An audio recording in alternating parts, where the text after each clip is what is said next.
All right, Patrick Royce, quick, tell us the last time the Wild scored fewer than 3 goals in a game. Holy cow.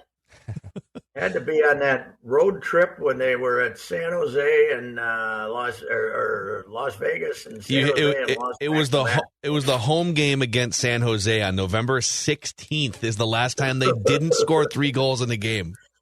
Well, there's a shootout win that they give you a goal for winning a shootout against the Devils. So technicality, but it is pretty amazing. Now you got 2 real hockey guys with you there, but I always recall when Josi had the best record in the league after 30 games.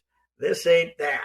This is real. That was never real. That his first full year as the coach, right? Yes. First, they were after 30 games, and I think they won 7 of their last 52 in regulation.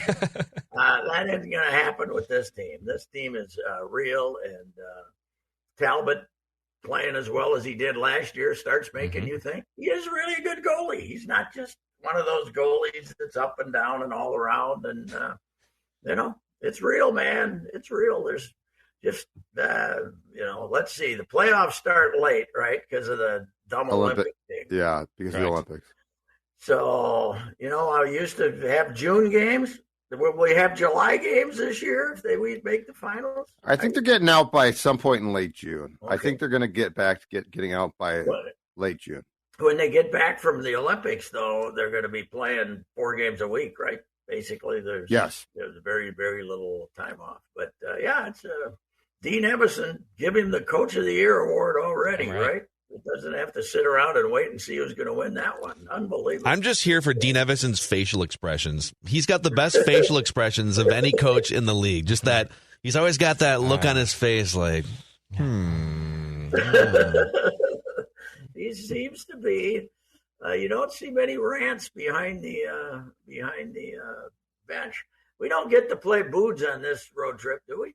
No, they're not going to Vancouver. Okay, no. It was a 4-game road trip. I didn't know if they went to Vancouver or not. Boots is 1-0. He won his opener out there. Josi got beat. I saw in his first game. So. Maybe he'll break a stick in practice to show what's up. You know what the most alarming headline I saw in the hockey roundup today was? Not Wild win again. Of course, that's up to do. The Islanders had lost 11 in a row. Yep. Before last night, before Anders Lee scored a winner for them. How'd that happen? Long COVID break. They had it go through the team and shut down for like 3 games and weren't playing well before that and had lost a bunch of guys and then came back and I think lost a game or 2. Poor Zach, man. He's missing out on all this. He's missing out on all this.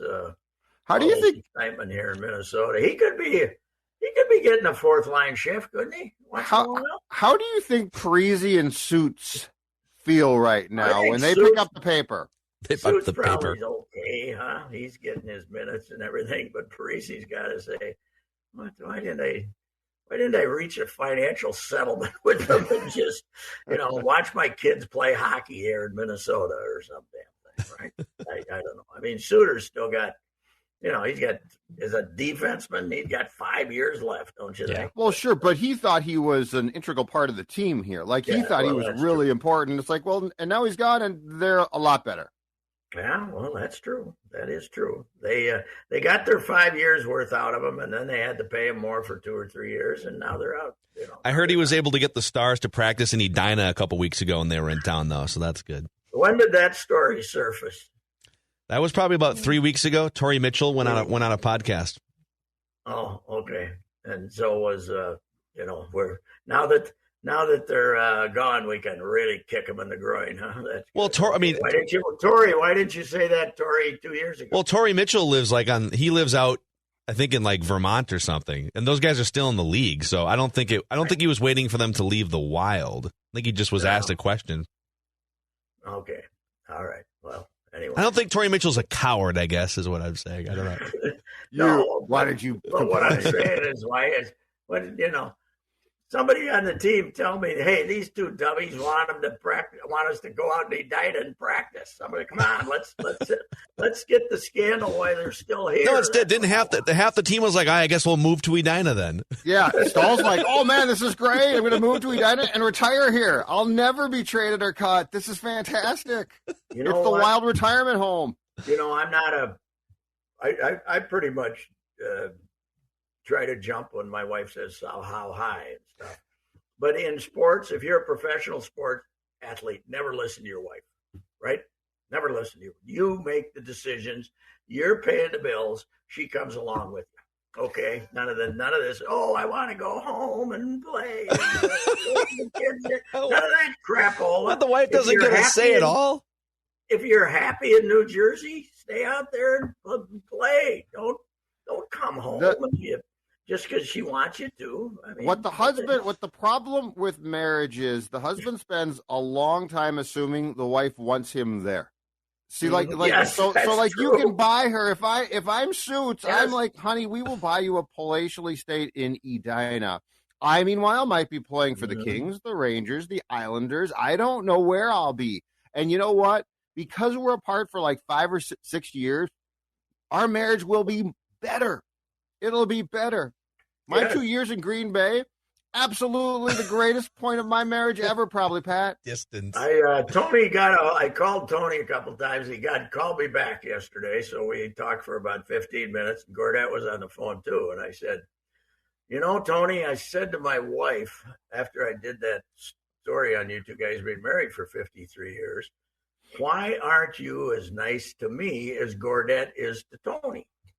And my wife said, because you're not as nice as Tony. They got a good chuckle out of that. So anyway, he is a happy man, by the way. Anyway, that's another thought. But yeah.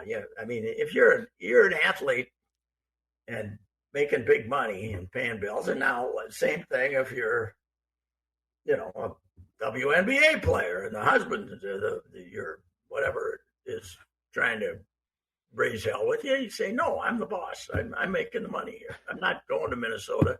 I'm very happy here, but I'll buy you a house in Minnesota and drop in when we're playing there. So I think we need a top 10 list just for Declan and I and all the young lads out there. Judd and Royce's top 10 pieces of marriage advice. Watch TV downstairs. Okay. Write these down. Different room. That makes it. Have sports downstairs and whatever we watch upstairs, and occasionally get together and watch a movie together or a TV series and stuff like that. But separation makes the heart go fonder. That would be my number one. Always ask yourself this question too before any comment that might be deemed, and the key word there is might, as critical. Is it worth it? Yeah, that's true. Is it worth it? Like, I've been. Yeah, Judd, it's funny. It was only like 2-3 months ago I realized that I kept saying what was on my mind, and unless it's really, really important, don't say it. Yeah, you don't need to win. You don't need to get a first down 10 times in a day. No, that's right. It's okay. Punt a lot. Murray. We used to get really mad at Murray Warmath because when he was in bad situations in the early '60s and he had great defense, he'd punt on third down all the time. Punt on third down. That's the key to marriage. Punt on third down. That's Royce's marriage advice book. I sat in for the first time on a full, just 15, 16 minutes Ben Johnson press conference yesterday. I'm more impressed with that guy than I thought I was. He's always been a nice enough guy, but he's not. Now he's 7-0 and he hasn't played anybody, and they're probably going to get their come to Jesus moment tonight against Michigan State, who could send 3 big men at poor. I sounded like Clem there, big men. big man. Send 3 guys at Eric Curry and try to foul him out, and then there'd be in luck. But there's no paranoia. It's like You ask him a question, he answers it, and it's not cliche-filled stuff. He seems very sure of himself without an egomaniacal way about it. You know, he's young, he's learning, but I'm very impressed with him. And then Battle and Curry came in for 15, 20 minutes, and none of that looking at the other guy saying, can I say this and stuff like, you know, it was all, they were both off the cuff and talking and having a good old time. It seems like now if you get up 2-18 in the Big Ten, we'll see what happens to that vibe. But the vibe was really good yesterday. I thought they're literally playing like a 6-man rotation. That Mississippi State win wasn't bad. Mississippi State, they're not a top 25 team, but I think they had one loss going in, and it's a Power 5 team. It's a decent win. Yeah. And Pittsburgh on their own. Pittsburgh couldn't make a shot if you locked them in the gym, but by themselves. But that's still a road win. So people are saying, I never expected them to be 7-0. No, but you probably expected them to be 5-2, right? So it's not even with this collection. But Sutherland, their 6th man, got hurt, but I think he's going to play. And if he doesn't, did you see where this guy that came off the bench to replace Sutherland played before this? Will Ramberg? No. McGill in Montreal. I was going to say in Montreal or Toronto or no wherever. Kidding. He's from a power program in Canada. How they found him at McGill, I have no idea. I was talking close to the program last night, and it wasn't so much the transfers that they didn't get. They thought they were going to get, had a chance to get some of the big guys like Garcia and those guys, and we went to North Carolina and stuff like that. But it was some of the dummies who left, who that could have stayed, that went to same level or lower programs to transfer when everybody started transferring, who would have, if they'd stayed here, they'd be getting more minutes than they'd be getting at San Jose State, because backup big men and stuff like that. There's just a lot of guys transferred who 3 or 4 of them transferred when it was just ridiculous to transfer. That just everybody else was doing it, so they did it. And it's not because anybody disliked Ben Johnson. There wasn't great loyalty to Patino other than Mashburn. I mean, Mashburn, good for him. He transferred, and he knew he was going to be a star. But some of these other guys who were just fringe players who transferred anyway, they could have been playing here and giving them some depth. That's kind of stupid. I love these college coaches. You'd have to tell me how Patino's doing it. Was it New Mexico or New Mexico? Yeah. It's New Mexico, right? But they either get fired or they jump to a new job, and just immediately, their entire lives and everything, their social media, Patino is, I think he's like NM Lobos Patino now. The next day on Twitter, it's like, Lobos, we love the Lobos. If you would have asked Patino, I could tell you, he was perplexed at some of the Minnesota things over the years, right? This is these Midwestern manners and stuff. If you would have asked him 5 years ago about New Mexico, what do you think? Would you ever coach at New Mexico? He would have scoffed, your life changes. You know what? After year 2, was it year 1, year 2 that the word was out? Alabama wanted to hire him, and all that. So I'm sure he thought if he left Minnesota, it would be for a better program, not for the Mountain West Conference.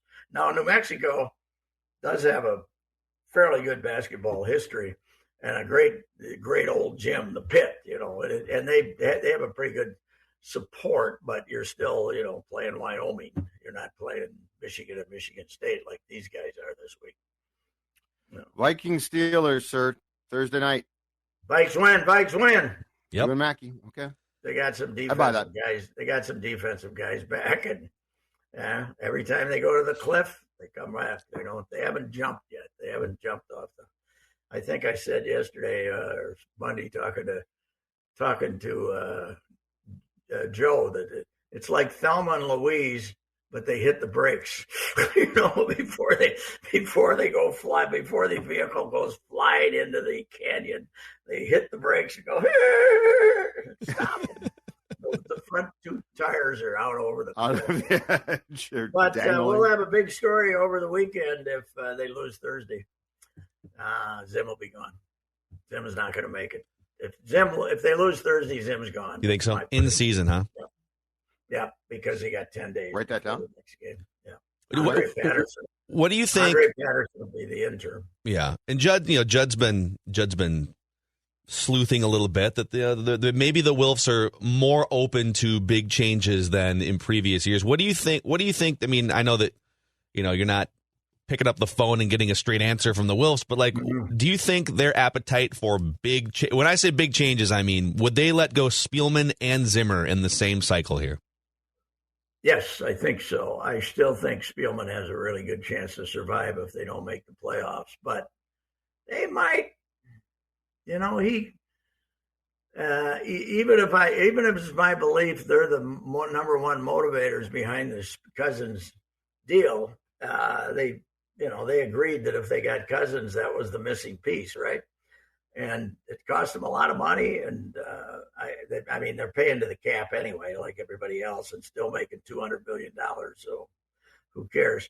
But I think that they probably would like to have their money spent more wisely than Spielman. They'd probably get sick of, hey, we got to sign, hey, Ziggy and Mark, we got to sign Anthony Barr. He's too important. And then he makes 5 plays in 4 years after you give him the big contract. And decisions like that are probably what's going to get him. Yeah. And they probably buy into the narrative. Why can't Spielman fix the offensive line after all these years and stuff?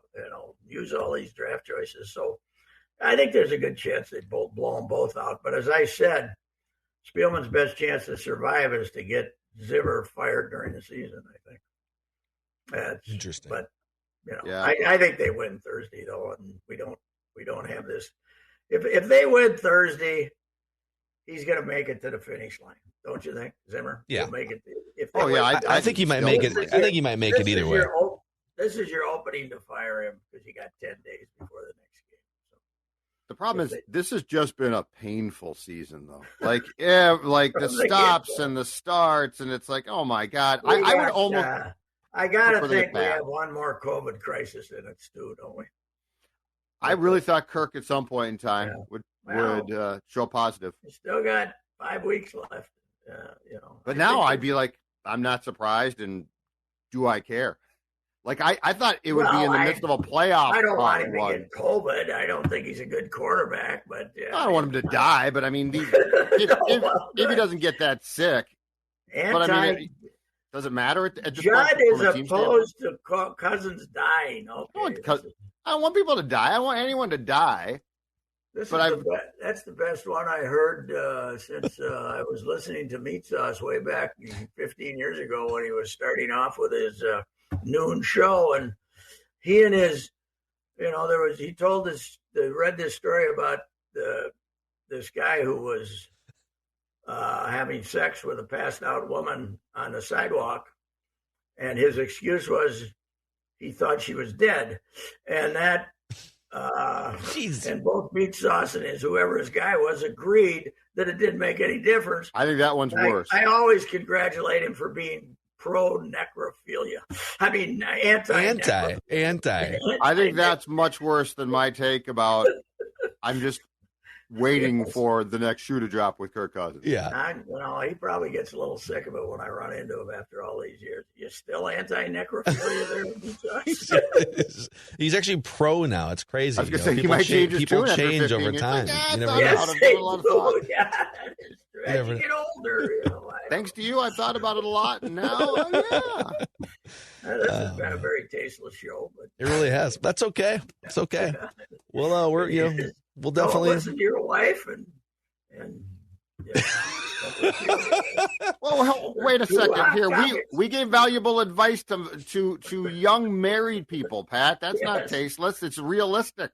Yes, we only have one divorce between us. So what the hell? Yeah, you guys are doing pretty well. All All right. 67%.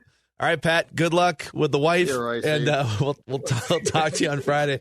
All right. See ya. Rapping with Royce today was presented by our friends at Federated Mutual Insurance Company. Federated's all about risk management. They're here to help business owners. There's a full list of industries Federated protects at federatedinsurance.com. Bottom line protection, employee protection. It's like your offensive line, but a better one than the Vikings are providing, old Kirky boy. Federatedinsurance.com. And remember, at Federated, it's our business to protect yours. Welcome to McDonald's. I'll do a number. Oh, that coffee looks good. Yeah, freshly brewed and carefully crafted with 100% Arabica beans. Sorry, it happens every time. Get carried away when you pair a hearty breakfast platter with a refreshing McCafe iced coffee or premium roast coffee. Freshly brewed, guaranteed. If you don't love it, we'll replace it. At participating McDonald's, replacement applies only to premium roast coffee and only during your restaurant visit. Every new Toyota comes with peace of mind standard. That's because you get Toyota Care no-cost maintenance when you buy or lease any new Toyota. Toyota Care covers normal factory scheduled service for 2 years or 25,000 miles, whichever comes first, as well as 24-hour roadside assistance and lockout protection. See your Toyota dealer for details and exclusions. Valid only in the continental U.S. and Alaska. We make it easy on you. Toyota, let's go places.